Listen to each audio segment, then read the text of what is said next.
Salut à tous. Dans ce petit tuto, on va voir rapidement l'importance des splines dans 3ds Max et on va en profiter du coup pour modéliser un petit spot et un plafond pour que vous puissiez vraiment prendre conscience de l'utilité de la spline. Donc on va modéliser un spot qui ressemble à ça. Voilà, c'est parti, on s'y met. Alors, j'ai une scène vierge, donc on va démarrer direct. En vue de dessus, hop. Donc je démarre par créer un cercle. Je le place en 0. Je le convertis en spline. Voilà, donc là on aura notre base. Ensuite, alors, je regarde mon modèle rapidement. Voilà, alors. Je vais pas m'embêter, je vais dupliquer certains trucs. Hop. Là. Voilà. Je vais ensuite le détacher de l'objet. Puis, donc là, on a notre centre de rotation au milieu. Et je vais le bouger de 30 degrés et le multiplier par 11. Donc si vous faites comment dire, si vous faites le calcul sur 360 degrés divisé par 30 degrés que je viens de faire, ça vous donne 12 objets. Je l'ai fait du coup multiplié par 11 puisque j'avais déjà mon objet de base. Donc en tout ça fait 12. Ok, donc là ce serait bien. Ah merde, le boulet. Bon, je recommence.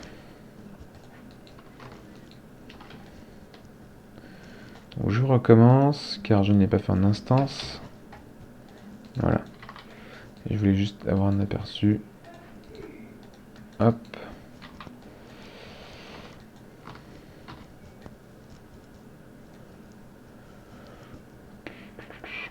Voilà, à peu près comme ça. Donc je casse l'instance et je rattache rapidement tout ça. Bon, je m'embête un peu parce on peut le faire on peut faire une symétrie. Bon, ça prend une seconde, voilà. Maintenant, rapidement, je vais faire ensuite un connect. Ah oui, donc faut maintenir et lâcher. Voilà. Hop. Donc hop. C'est l'histoire de 30 secondes.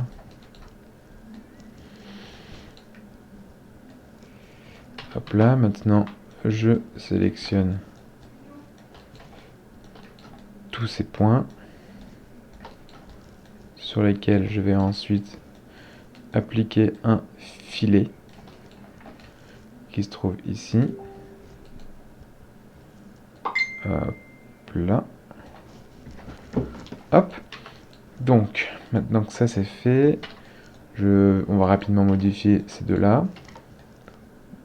Hop. Puis on va élargir un petit peu. Voilà. Ensuite, on attache le cercle le cercle du milieu dans l'objet. Et on va maintenant... Alors, on va ensuite créer ici et là deux trous pour y placer les futurs vis. Hop, on va faire deux petits trous.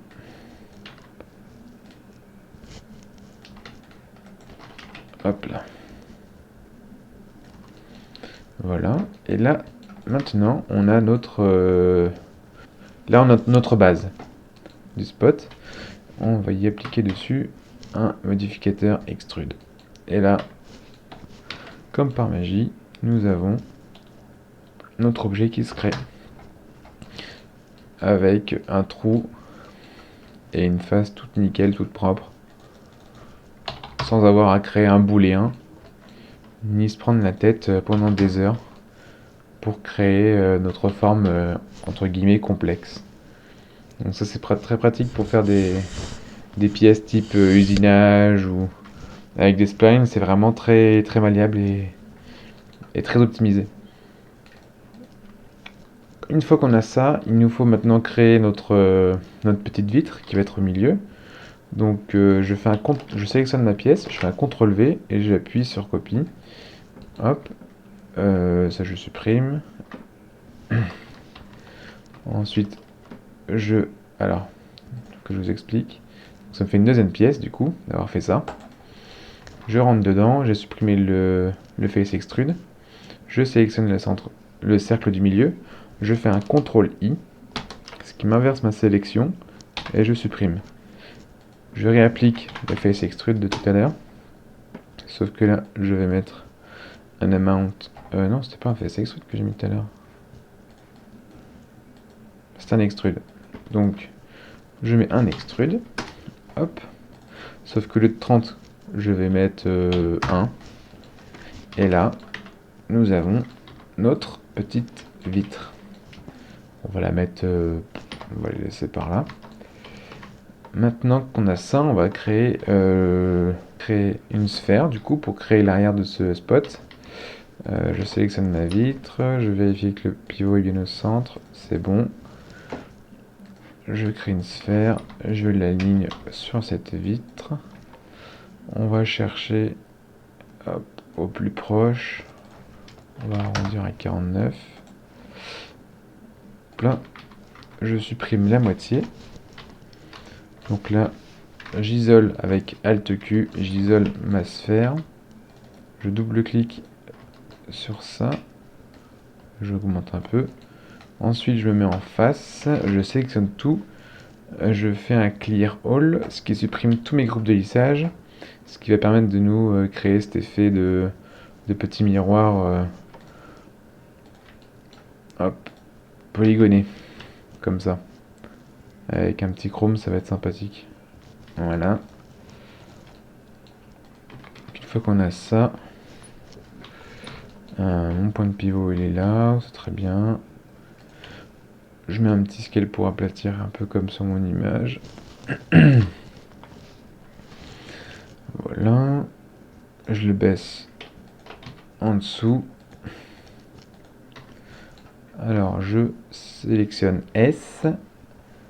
Je verrouille avec mon espace. La touche espace et hop, je snap sur le point. Donc là on est parfaitement aligné sur la vitre.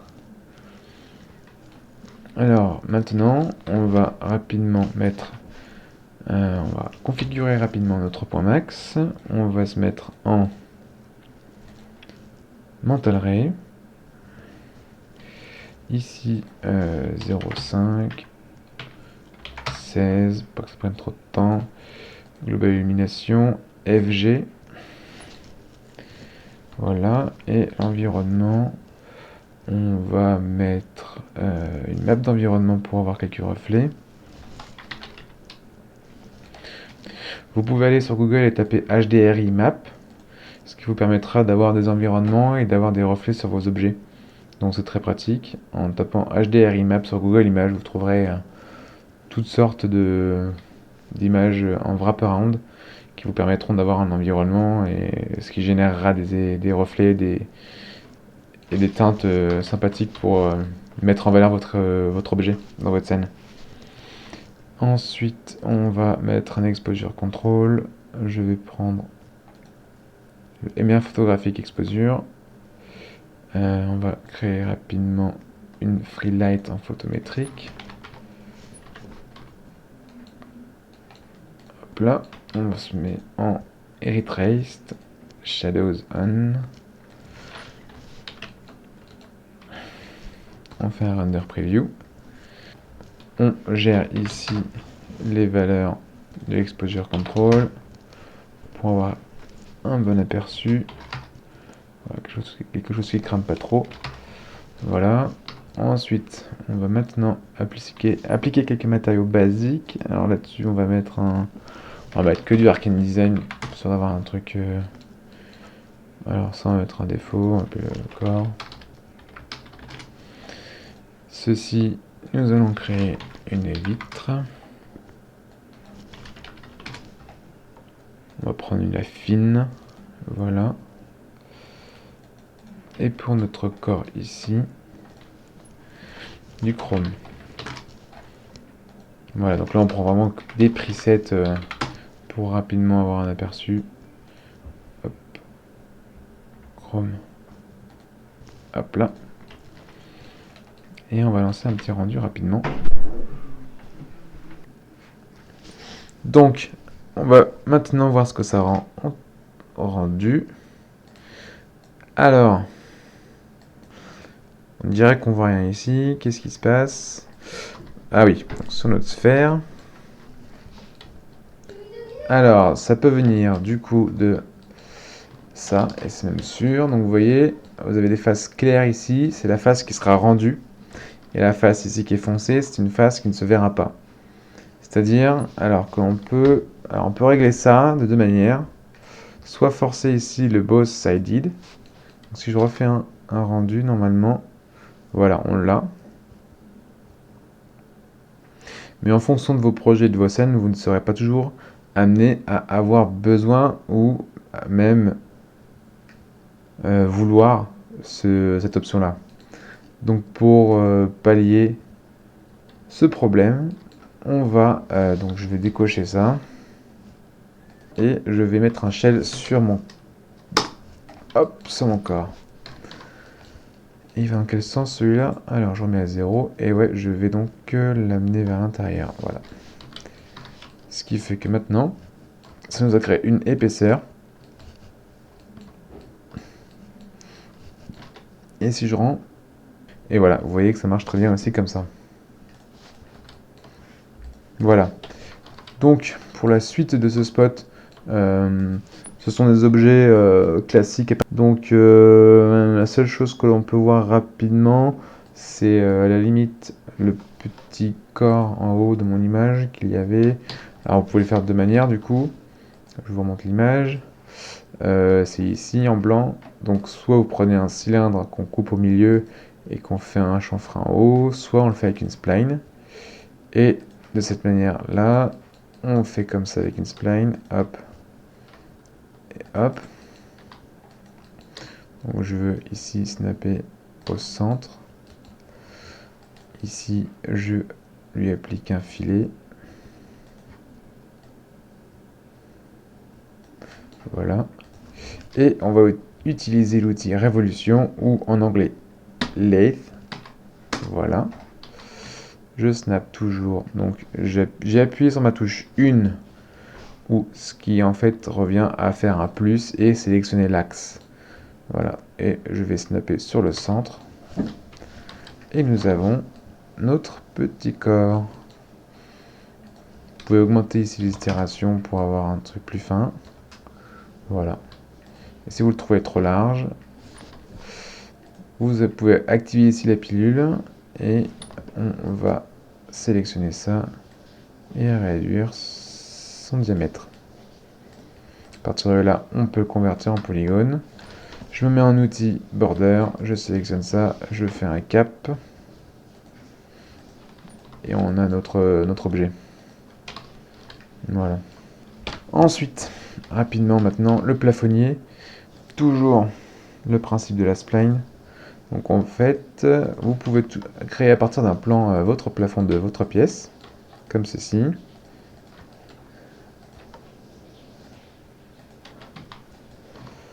Voilà, ça je supprime. Et souvent, dans les nouveaux plafonds modernes, vous avez des spots incrustés dans votre plafond. Pour cela, vous avez plusieurs manières. Vous avez la manière du plan. Il vous faudra faire quelques connects et travailler un peu à la main.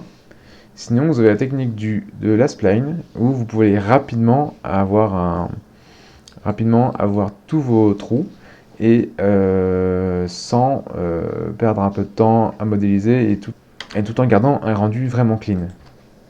Donc de cette manière, on fait la même chose que pour le contour du spot. C'est-à-dire que nous avons ici notre plafond. Là, nous allons créer les trous des spots. Et nous avons les dispatchés.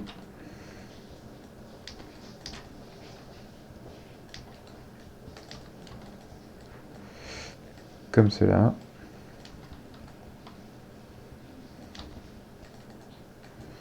Et on va l'intégrer dans le plafonnier et lui mettre un extrude. De cette manière, vous avez ici tous vos trous qui se sont créés et vous pouvez tranquillement maintenant vous placer vos petits spots.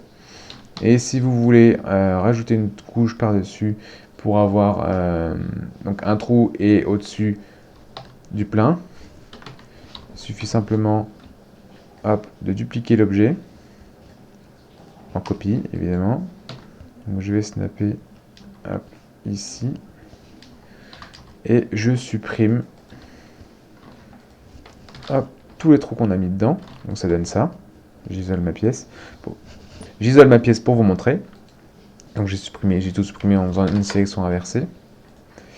Et avec l'outil extrude, nous avons du coup notre plafond plein et en dessous notre plafond avec les trous. Voilà, ce qui nous donne cela prêt à l'emploi et vous n'avez plus qu'à placer vos spots. Et donc c'est vraiment un outil super pratique et comme vous le voyez, c'est très rapide et le rendu sera toujours clean. Voilà, c'est tout pour ce petit tuto. N'hésitez pas à faire part de vos commentaires et de vos remarques. Et on se revoit pour la prochaine. Salut!